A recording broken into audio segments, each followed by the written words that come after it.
Welcome to Social Media News Live. I'm Jeff C., and you're not. I'm Grace Duffy, and this is the show that keeps you up to date on what's happening in the world of social media. Today's show is brought to you by Restream, everything you need for your own professional live video podcast, a live video show and podcast right in your browser. So you can find out more about that at socialmedianewslive.com/Restream. And today we are joined by my friend Madeline Sklar, and we're going to dive into Twitter Spaces. You're going to find out how to use Spaces to promote your business or expand your Twitter following, where we should be putting our time, money, and attention when it comes to Twitter. And as always, some new features just added, or it's coming soon to the platform. And Grace already mentioned that we had one of our sponsors, Restream, but also I wanted to talk really quickly about another one who is amazing, and that's what we're using to switch the cameras. We'll talk a little bit more about them later, but it's Ecamm, so you can find out more about by going to socialmedianewslive.com/Ecamm. Make sure you guys go and check them out. So if you don't know who Madeline Sklar is, well, then you're probably not on Twitter. She is a serial entrepreneur. She's a community builder, a tattoo-wearing social media evangelist, and the leading Twitter marketing expert. You can find her hosting the hashtag Twitter Smarter Chat on Thursdays at 1 p.m. Eastern Time, where she brings together hundreds of people in an active discussion around Twitter marketing, and on Twitter Spaces on Wednesdays at 3 p.m. Eastern, Thursdays at 5 p.m. Eastern, and Saturdays at 1 p.m. Eastern. So she, of course, is our Spaces expert, so we're going to talk about that today. And she also has an awesome podcast called Twitter Smarter. Madeline, welcome to the show. Hey, thank you so much for having me. I'm really thrilled to be here. Love what you're doing with this show. Thank you. Appreciate it. So I'm excited that you're here with us. We've interviewed you before on some other places, but I'm just so glad you're on our show. So Grace, let's talk about this section. I know Madeline's got a hard stop, so I want to make sure we have time for questions. So take us away. Absolutely. Well, this week we found out that Twitter Spaces is expanded to anyone with a following of over 600 people. So it's over 600 followers. So starting Monday, anyone with over 600 followers can host their own conversation on Spaces or in Spaces on iOS or on Android. So Madeline, can you give us just some insights into what it's like to be on Spaces? How do you even know you have access to Spaces? Because I didn't know I had Spaces until I followed a post from someone that said, "Oh, you got to press this button." I never would have known that. So let us know how do we find out about it? Well, first of all, everyone has the ability to go onto Spaces. Whereas, if someone you're friends with is hosting a room, you should be able to see that over in the fleet section. So and this is mobile only for both iOS and Android. So when you're on the home screen and you look at the top where fleets are at, normally you see fleets with a little blue circle around a profile picture to let you know, those are different fleets you can look at. When you see a purple and it kind of glows a little bit, that lets you know someone is broadcasting live. So the way this works is if it's someone you follow on Twitter and they're either hosting a room or they're speaking in a room, you should see that at the top. It's not perfect, it's still in beta, but it's improving constantly. And so now that so many people are using Spaces, and then the big news with them adding more room hosts this week, at any given time, you're probably able to go into your fleet section and see multiple rooms going on at once. And it's just a matter of tapping on it and going into a room. I mean, anyone can do that. But the big news this week is instead of having a small group of people that can host, like myself, we've been beta testers for months now, they've allowed users that have 600 followers or more. So if you got 600 or more followers on your Twitter, you should be able to start hosting your own rooms now, which is super exciting. We're going to see so many people really harness the power of using audio, live audio. That's awesome. Are there any restrictions on how many people can host? Because I know that you can share the speaking rights, or speaking privileges. And is there a limit on how many people can be in a space at the same time? Those are awesome questions. It's not like Clubhouse where at this time you can have multiple co-hosts. What you're able to do is when you start a room, you're the host. They're saying co-host is coming really soon though. But for now, you can just have up to 10 other speakers. So you plus 10 other speakers, and it can be anyone you invite, or you can have a very open room and let anyone come speak, which I'm not a big fan of because that's kind of asking for trouble. There's a lot of interesting people out there that just want to go into rooms and wreck them. So it's really best to either invite, there's a little invite part on the screen there. We can invite people and it DMs them, or people in the room can hit the request to speak button and you can accept it and let them speak. So you can have 10 plus yourself speaking at any given time. When it comes to listeners, it's unlimited. There's no limit to how many listeners, which I think is awesome. Very cool. That's awesome. So you mentioned that it's a mobile only experience, and Eric over here has just said, I'm curious if there's any word on when this might be available to desktop. It's coming. They're working on that, which will be super exciting because not everyone wants the mobile experience. They would rather listen to rooms while they're on desktop and doing other things.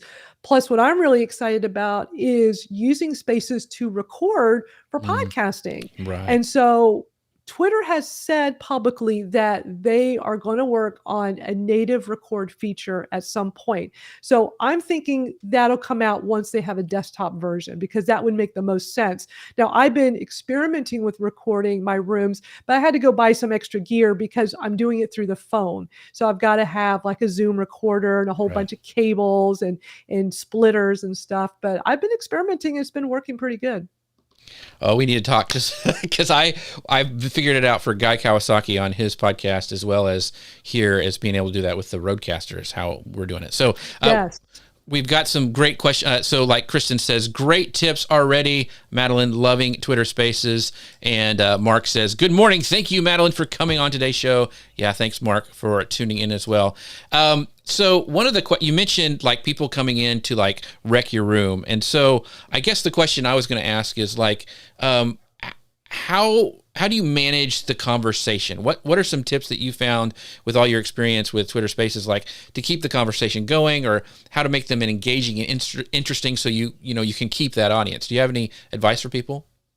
Yeah, sure. You want to have really good topics for discussion, for sure. I mean, I've seen people just do rooms to do rooms, and there's nothing wrong with that because a lot of people are experimenting. This is a new feature. People are trying to figure out what's the best way to do it. For myself personally, being a digital marketer for 25 years, teaching social media since 2005, I'm always trying to think like when something is new like this, what can I do to bring more of my community together, to meet new people and provide value? And so for me, it was a no-brainer to use Spaces as a Twitter Smarter after chat. So I do the Twitter Smarter chat Thursdays at 1:00 Eastern. And we all know about Twitter chats. You feel like you're texting really, Right. You're just typing and typing. So what we do is we meet up later. We take a little break. We all go our separate ways, but we come back on Twitter later into Spaces where I bring the guest in, and now we have an active conversation to really dive in deeper to the topic. And that's been really fun, really successful. People have come in and said, wow, I've gotten so much information and insights. They're finding value in this. So that was my first experiment, was let's just continue the conversation from the chat over into Spaces. And then I've been going into a lot of rooms and just kind of looking to see how people are using it. And one thing that was in the back of my mind, and actually I had thought of this back in the Clubhouse days, because I was on Clubhouse early on, like early December before it exploded. And I thought this would be cool to have a room where maybe I can bring people together and we share tips on how to make your Twitter profile look great, like audit your profile. And finally, a few weeks ago, I just decided to go for it. So I just randomly started a room one Saturday afternoon, didn't really promote it much. And I just called it Madeline Audits Twitter Profiles. So it's exactly what it says. And a whole bunch of people came out on a Saturday and hung out with me, and we picked a few Twitter profiles. People said, I would love to get your 2 cents. And I didn't want it to be just about me. I'm a fan of passing the mic. We all know people like to talk. So I think it's best to not hog the mic. It's best to let others share as well. So what I started doing was, we'd pick a profile, I would give them my 2 cents, and then I would pass the mic around and let other people you don't necessarily have to be an expert to share good, valuable insights. So immediately this room was such a success. I said, okay, how about we do this every week? I will commit to 1 hour every Saturday afternoon. Let's keep this going. So I've done 2 of them now. Mm-hmm. And a brand new feature that just came out yesterday is the tip jar. And they're only testing it out to a small group, but I got it.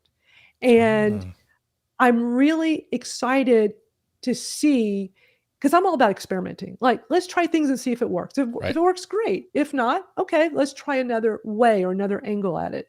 So the tip jar, I was thinking, I'm okay with just meeting everybody each week and sharing my thoughts on how to make your profile better. I'm not looking at this as a moneymaker for me. It's really just sharing my knowledge and letting people see and learn more about me, get to know, like, and trust me. And then maybe I can help them with something down the road, maybe a paid course or a webinar or something. So now that we have this tipping feature, it'll be very interesting when I host this next one and see if people feel compelled to send a few bucks. When I got the tip jar yesterday, it was right before my Twitter Smarter After chat. And during the chat, 3 different people, I just mentioned it was a new feature. I didn't say, give me money, but 3 people were inclined to use the tip jar feature and send me money. And this was not like $1. Like, it was, very nice. One person sent a $20 tip. It's like, whoa. So I think this is going to be really interesting as they add all these features. They're working on so many right now for Spaces, but the fact that we can monetize this. So what I think everyone should really start thinking about now is, if you're able to host a room, because this is so new, maybe a lot of listeners have not hosted yet, you want to start thinking about, what kind of rooms can you host? What kind of value can you bring? How can you bring people together? And then, is it something that might be monetizable? I wouldn't make that your number one goal. I mean, of course we all want to make money, but I think just bringing people together in this new way, this new medium is so, we all know voice is super powerful. It's a great way to connect. And I'm connecting with people from all over the world when I do this. When I'm doing these rooms, I get people in Africa that are coming on, people in India, all over Europe. It is so diverse. And people in Australia too. I have people come in and it'll be like 6 a.m. for them, and they'll come into a room. It's really a great way to connect people. So on the new Twitter tip jar, are you going to have a call to action in your show? Like, for right now, we're streaming live. Should people think of like, hey, by the way, if you want to support the show, you need to do this, or should you just leave it to be passive? Like, it's there if they want to. I'd love to know your thoughts on that. That's such a great question. I think it just really depends on how you feel. Not everybody's comfortable asking for money. Like, what's the best approach so it doesn't come off like this, slimy car salesman type, give me money. I will definitely, now that I have the tip jar and people have used it a few times and we see that it works well.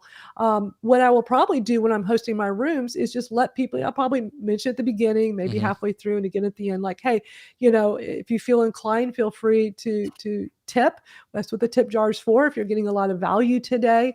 But I'm certainly not going to make it a big part of what I'm trying to do. But one of the cool features in this tip jar is Patreon. Now, if you're using Patreon as a creator, this could be a great way to get people over. Because listen, let me explain how Twitter is doing this.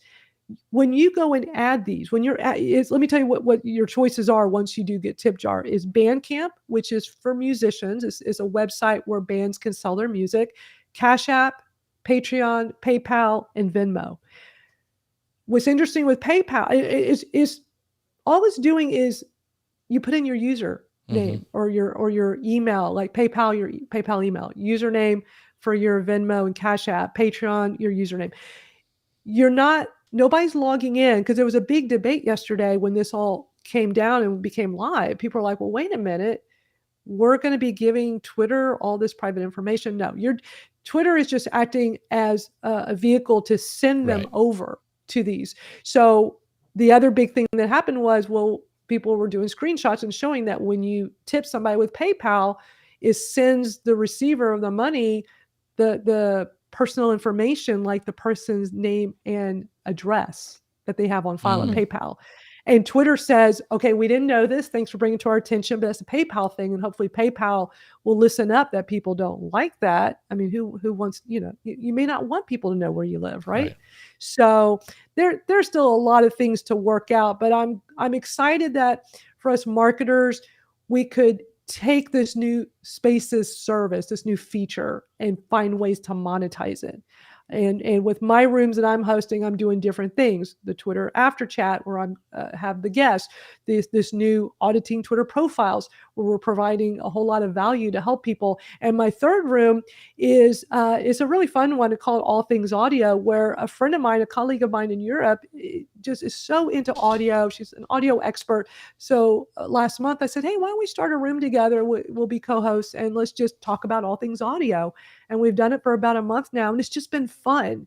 And I don't know if it's monetizable. We're just getting together and just talking about things and bringing people in to connect and talk with us. And it's just been a fun conversation. But now that the tip jar has been activated, and I don't know how long it's going to take for everyone to get it. They've said it's just small group right now.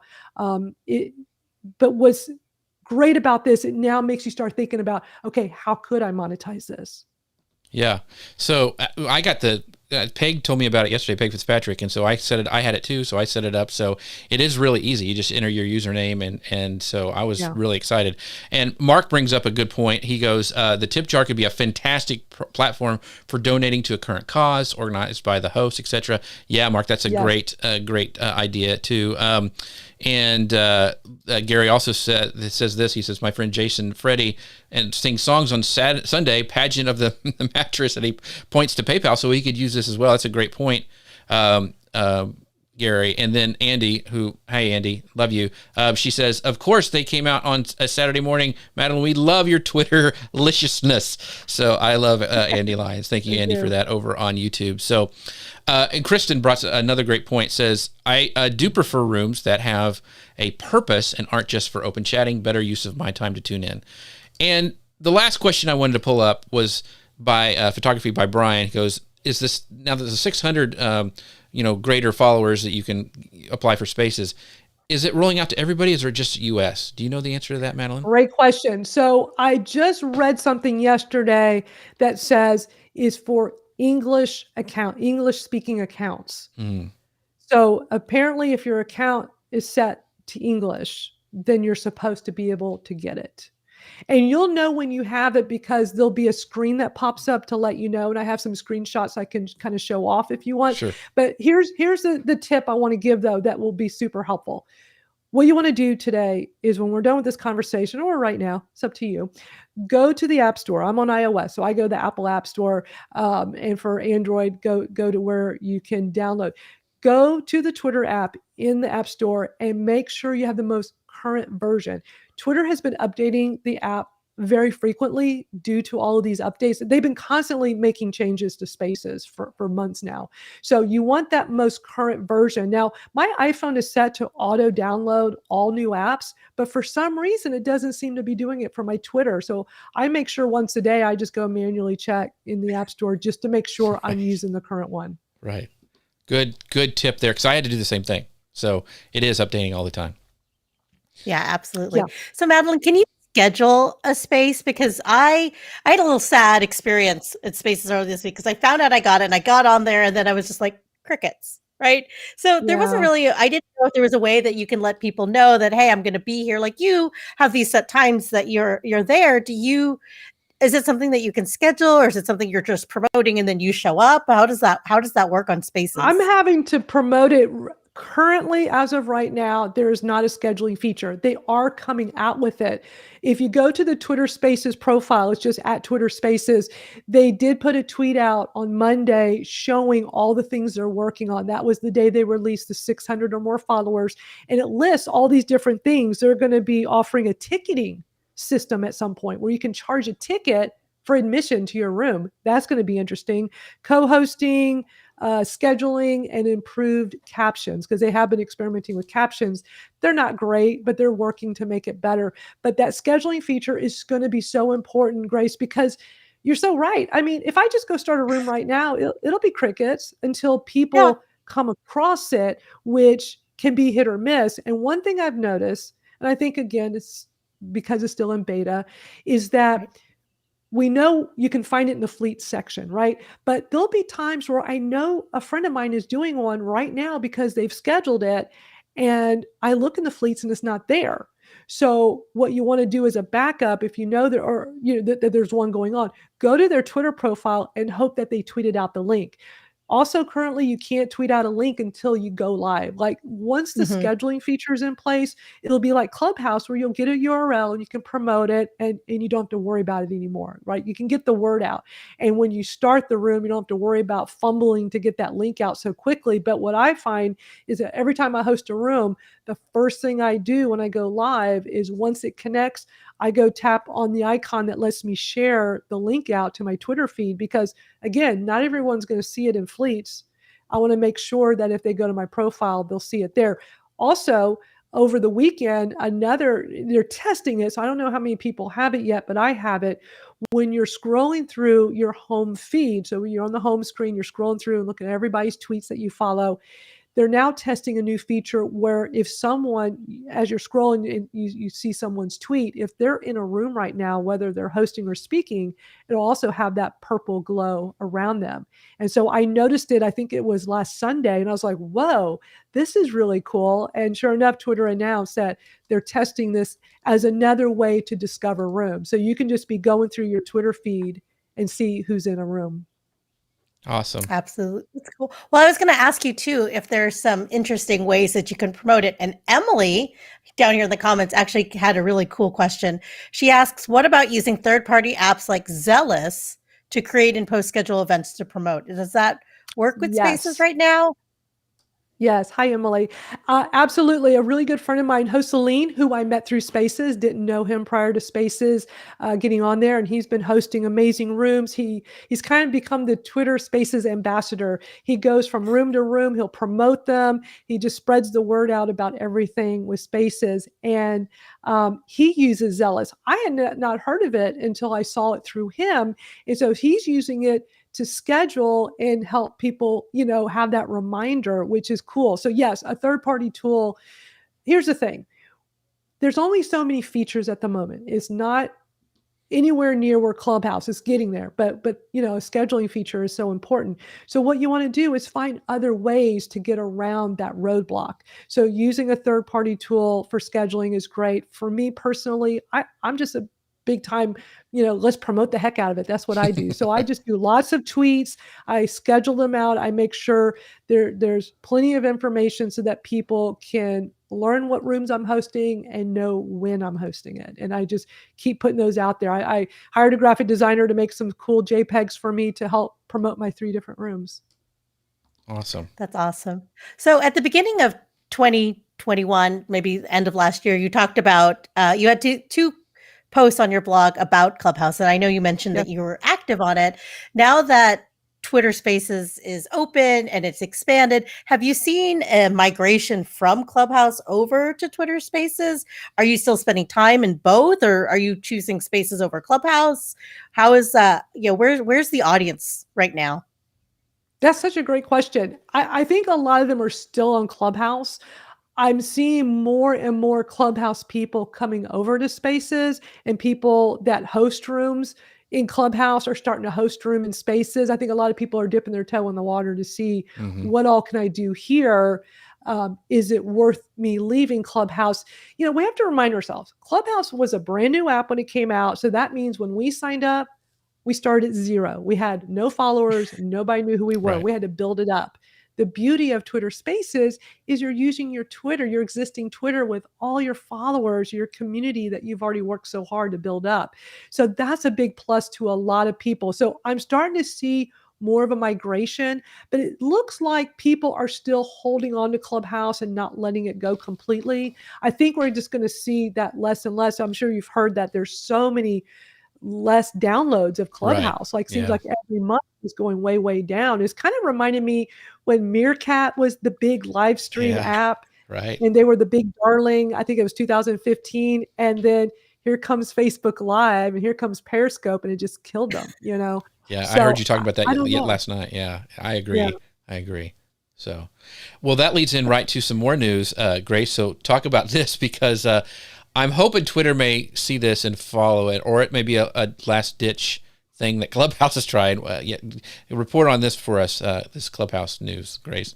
I don't know. This is really exciting. So Clubhouse announced this week that they are actually funding the creation of 50 new audio shows by creators on the platform. So these people had to submit and compete, and these were the 50 that were chosen. So it ranges from everything from interview shows to a pair of shows discussing the culture of hairstyles and a game show called Serial Killer Speed Dating. So it runs the gamut, and participants each get $5,000 per month stipend for the next 3 months, and all the gear and creative support that they would absolutely need to help them create their series. And the goal is to develop and pilot new shows over these 3 months, and then from there, just to see what might happen. So The Verge, actually, this is pretty funny. They reported with competitors circling, like Spaces, of course, Clubhouse success is likely to rely on the strength of their creators found on the platform. So initiatives like this accelerator program appears to be designed to help with that. So my question to you is Twitter doing anything to encourage or support people, encouraging people to create space in spaces? Like, do you think Twitter might do something similar to kind of get the word out and to increase adoption? I wouldn't be surprised if Twitter comes up with some kind of creator program like Clubhouse. I can tell you this, Twitter from the start with Spaces have been very hands-on and transparent. They listen to us. I mean, this has never happened before with a social media platform. They encourage our feedback. When I first got access in early February, I was contacted by several developers at Twitter, an engineer. They have a new community manager. They all reached out to me and they're like, tell us what you like and don't like. Give us a wish list of things. We want feedback. And they don't want it just from influencers like myself. They want it from everyone. When they first started testing Spaces before I had access, my very first room I stumbled upon, because it wasn't public knowledge that they were testing, and they talked about this would be coming, but we couldn't find these anywhere. Apparently, it's all about following people. So I follow some Twitter people. They don't follow me back, but I follow them. And one day I'm looking on Fleets on my phone and I see this purple glow. And this was back in January. I'm like, what is this? And I tapped on it because Spaces is completely public at this time. There are no private rooms. I think that will change, at least with the ticketing, that'll be private. So I go into this room and there's all of these I felt like I was in a Twitter meeting, all these developers and product design people talking and testing. And I felt like a fly on the wall, and I got to participate in some of the testing they were doing. And I was thinking, this is really interesting that they're encouraging feedback from users, and they are always asking for help. They even put together two hashtags that if you come across any bugs or you have feedback, one is called Spaces Research. Hashtag Spaces Research. That's for feedback. So if you have any feedback you want to give them. And there's also one called Spaces Bugs. And if you do that, that's for issues that you're having. But also when you're in Spaces, there is at the bottom, you can tap and it says feedback, and it just takes you to the Twitter Spaces DM. They're always encouraging this, and they will come into rooms. Like when I was first hosting rooms, some of the top people behind Twitter Spaces would be in my room. And I'm like, whoa, like they're so actively participating. Right. So they want to help creators. But at this point, there's not like some kind of monetization behind it. It could come like Clubhouse, but at least they're actively holding people's hands and helping. And being very transparent with everything they're doing. I think that's huge. That is cool. So also there tends to be, from what I've seen, a lot of marketing and tech leaders kind of holding court on Spaces. Do you think this is, an opportunity? You mentioned you've seen some people doing that and even helping promote it and just kind of be a cheerleader for it. So do you think there's an opportunity or like a first mover to be maybe like a space influencer, not Space Force, space influencer who is actively using Spaces, that this could be like, this is kind of the Wild West right now, but you could really solidify your spot there hosting a show on Twitter Spaces. Absolutely. Whenever these platforms or new features come out, it is like the Wild West. So if you embrace it and work it, then you can be seen as an industry leader. You can be seen, you can elevate your presence basically. So people know me for Twitter marketing, but people know me in the the digital marketers, the social media marketers. They already knew who I was, right? But now that I'm hosting these rooms regularly, is really opened me up to meeting so many more people that are learning about me that didn't know who I was before. So my community is wide open now. And just by getting on there and doing this early on to establish myself. So with whatever you do in business, you go and embrace this feature. While it's new, you can really position yourself. It's not necessarily about how many Twitter followers you have or where you're at with your career. If you've got knowledge to share, this is a great way to bring people together and share, and then pass the mic and have other people share. The fastest, easiest way for people to get to know, like, and trust you. So yeah, I think this is the time to start plotting your plan for using Spaces and using it to get more widely known. Awesome. Our friend Ian Anderson Gray had a great question, and he asked this. He goes, do you think that the high volume and frequency side of Twitter is going to make Twitter Spaces slow, whereas Clubhouse is like a dedicated kind of audio room? Have you seen that so far when kind of in the beta testing? Not at all. Twitter Spaces is running on Periscope. So Twitter was very transparent about this at the beginning. Here's what's interesting. When I got on Clubhouse, and this was before Spaces, I get on Clubhouse, I'm like, this is cool. This is fun. It's giving me a lot of ideas. Mm-hmm. But never once did I think, oh, I might want to record my podcast in here, because the quality of the audio was not great. Right. And it's still not great. The first time I got into Spaces, that very first one when I was a fly on the wall with the Twitter employees, that very first thing I noticed was the audio is amazing in here. I cannot believe how crystal clear this is. And then very quickly, Twitter, was saying multiple times, I would hear them say, oh yeah, this is basically Periscope without the video part. It's just the audio. So, we know that they've closed down Periscope. I know they've upset a lot of Periscopers. I'm thinking that move was probably so that they could just go all in on audio and utilize what they already have. They've got all that infrastructure in place. So I don't think it's going to slow it down. But one of the issues they've been talking about in the past few weeks is, now that they've opened this up to people to host with 600 or more followers, that means everybody can start hosting rooms. When you go look in fleets, people have already been asking, well, what about fleets? Like, it's going to just take over that whole section. So Twitter is aware of this, and they're actively working on other ways for us to discover, because we all know on Clubhouse how easy it is to discover rooms. You got that hallway. Right. So Twitter is trying to work on a way to make it so much easier to discover rooms, which I think will make it an even better experience than it already is. But no, to answer the question, I mean, I'm not seeing it slow down at all. Awesome. Awesome. Thank you for that.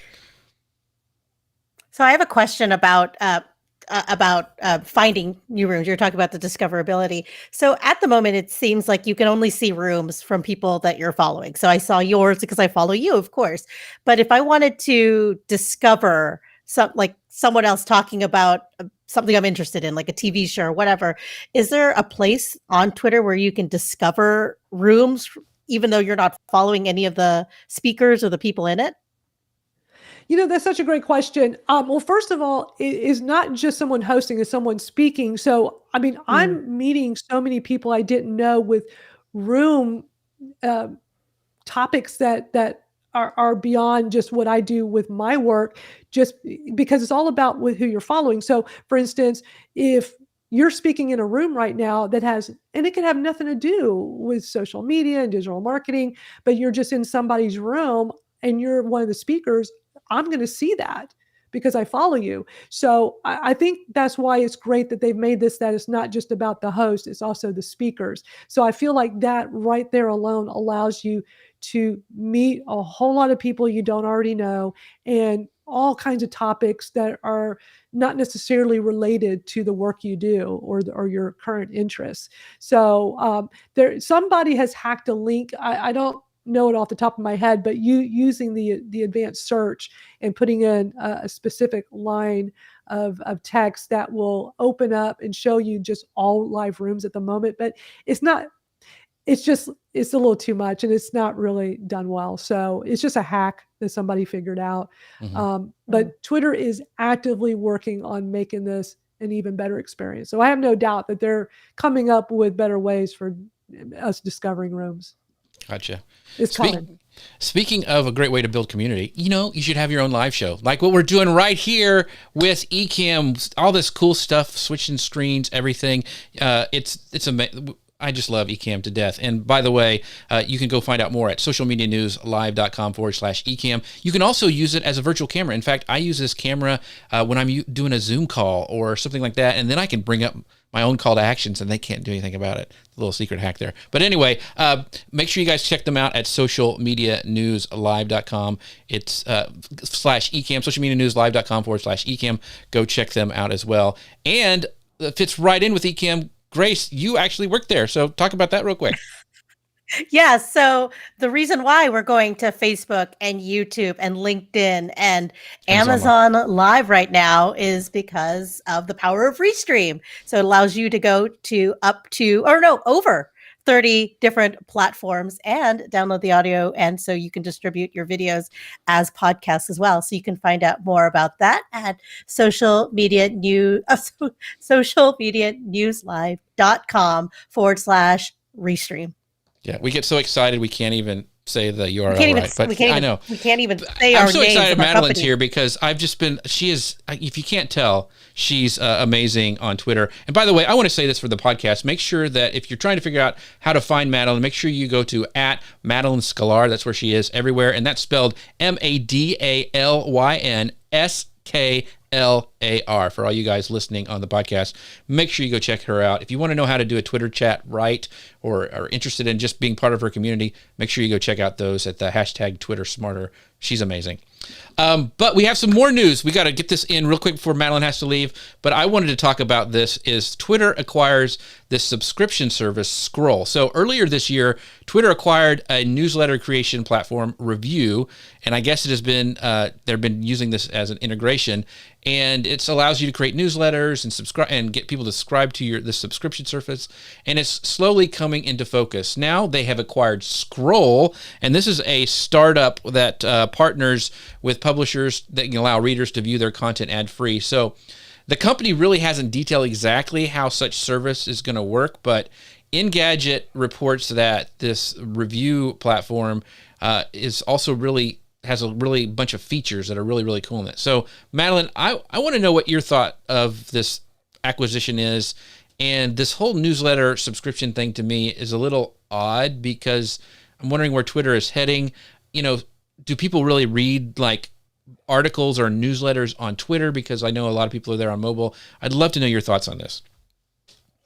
Well, Twitter is trying to really expand what all you can do when you're on there. So they're looking at this long form content as a next step in the direction that, to just the core of using this platform to bring more people together. So I'm for it. When Twitter went from 140 to 280 characters, I was pretty upset at first, right? Because, Twitter is Twitter because 140 characters. But over time, it was like, okay, this isn't so bad. I was really worried that people would go crazy and make every tweet super long, and on a Twitter chat, it'd be hard to keep up. But really, seriously, for like one whole day, when it went to 280 characters, everybody went crazy, and then everybody went back to normal tweeting. Right. So, so Twitter is still Twitter with the short, keeping it short and sweet, which is what attracted me to Twitter from the start. But, Twitter's been around a long time, and they're looking at other ways to have people come together and connect. And so I find it really interesting with Review and having this newsletter feature, and now with Scroll with ad-free content. I think all of this is to come up with ways to have a subscription service. They've talked about wanting to have a subscription service. They've talked about super follows. And a lot of people have been upset saying, I'm not paying to see a tweet. And I don't think that's what Twitter's trying to do. I think what Twitter's trying to do is something very similar to Patreon, where you pay some money and you get bonus content, you get extra content, you get stuff above and beyond what's normally put out. I think that's, from everything I've read, I think that's the direction they're trying to go with this. So, I thought getting the newsletter review was enough, but interesting how now they've added scroll. So it looks like they're just trying to make the best experience possible and really turning Twitter into an all-in-one platform so that there's no reason to leave. Very, very cool. Yeah, I'm all for it. And like Eric said, he mentioned here, like when you're talking about when they switched the character count, he goes 240 double stuffed Twitter. Yeah, that's exactly what it was. I think it's, more features. It'll be interesting to see if people pay for it. But yeah, I'm so glad we got your take on that. And by the way, Madeline, I want to make sure that, because I know you have to leave here in a few minutes, but I want to make sure you got time to talk about this new kind of giveaway that I don't know, a giveaway, but it's a resource, I guess, you're giving people. So talk about what you've got going for Twitter Spaces, because I want to make sure you have time for that. Oh, thank you. Well, with Spaces being so new and a lot of, I'm all about just helping people learn how to use Twitter better. That's been my mission for so long. So with Spaces being new, I know a lot of people are confused. They don't know how to access it. They don't know how to get into a room. They don't know what it's all about. So I put together this free guide. It's just a real simple PDF, real quick to go through, that shows that to you. So MadelineScalar.com/spaces PDF. I'm putting together, I've already put out several articles. I've already done a few case studies that's on my website. And I'm even working on a paid course to help people that really want to grasp how to use this, how to make it work for them, how to monetize it. So yeah, I just want to be that resource to help people understand how this works. Awesome. So for you guys who are listening at home, it's at MadelineScalar.com/spaces PDF. That's MadelineScalar.com/spaces PDF. That's all smashed together there at the end. So make sure you guys go check that out, because I'm sure it's an amazing resource. I'm going to go download it as soon as we're done here, because she's always got great stuff. So thanks, Madeline, for putting that together for us. I think that's amazing. There was one more question, Grace, that you had for this rollout of this newsletters. Do you want to ask that, or do you want to move on? Oh, no, absolutely. So I get the sense that Twitter is moving away from ad revenue, right, or revenue based on just ads. Meanwhile, we have Apple and Facebook over here fighting over ad dollars. So in your opinion, do you think that Twitter ads are still a worthwhile investment for brands and for businesses? Or should we be working on that Twitter review, newsletter content, and building that subscription worthy articles that people are going to want to pay for? That's such a great question. I think ads work best for the big brands with big dollars. For us smaller brands, personal brands, small businesses, I've yet to see ads work really well.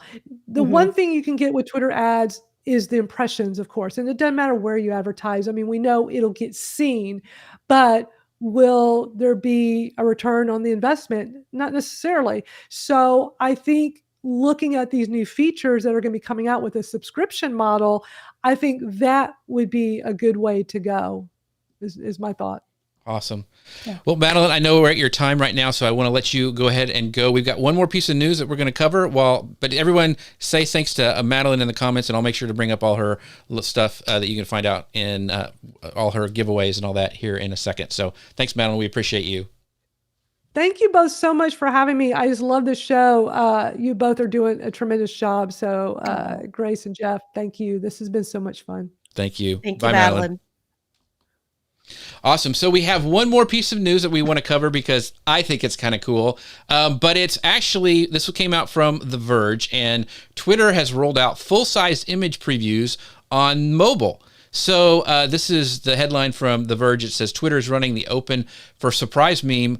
Twitter is ruining the open for surprise meme with a better image crop. So Twitter is finally rolling out this long-awaited feature to everyone on Android and iOS over the next few weeks. There's going to be bigger images that don't crop or compress in a weird way on mobile, so you can show off more of your pic when you tweet a single image. So users can now keep scrolling through their feed without having to stop and tap and see an image in all its full glory. So this is really great at first, and then everybody on Twitter hated it, and everybody on Twitter let everybody on Twitter know that they hated it. So you can't do that open for surprise meme anymore.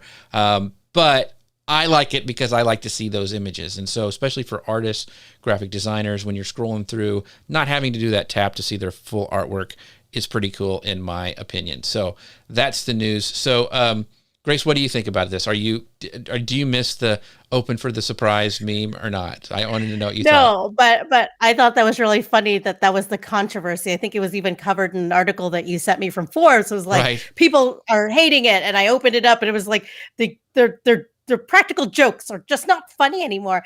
I like it because I find it really distracting you see a tweet, you see an image, and then you have to click on it, and then it takes a while to load. And, as Ian mentioned, there've been bugs with the images on Twitter. So it was always just kind of cumbersome and distracting to have to click to see the full size image. And so this to me makes it a lot easier when you're scrolling on mobile. I like it. So our resident graphic design taskmaster, I guess I would call him, Dustin Stout, says, "Yo, there is a crop." So I'm sure he's the one who comes out every year with this incredible image size guide that you can always check out. And I'm sure, so Dustin says there is a slight crop, so I need to go check that out. All I know is Twitter was upset, and there was news articles about it, so it was pretty amazing. So I will make sure to check that out. Thanks, Dustin, for letting us know. And Ian, probably because we're so old, Ian, he says, "I never saw the open for surprise meme anyway." So I don't remember seeing tons of those either, Ian, until this article came out. But, I'm on old man Twitter. So that's what my kids call it. So, by the way, thank you guys so much for being here. Don't forget Madeline's, her download at madelinescalar.com/spaces PDF that helps you get set up if you haven't done spaces before. So we want to make sure to give her a big shout out for all her great tools and advice today. Also, just want to let you guys know, thank you so much for being here. We've got so many great people. Dustin's in the house. We've got, he says, "Yay, I made it." Deb Mitchell says, "Hey guys." So all of our friends are in the audience, which you guys make it so worthwhile every week.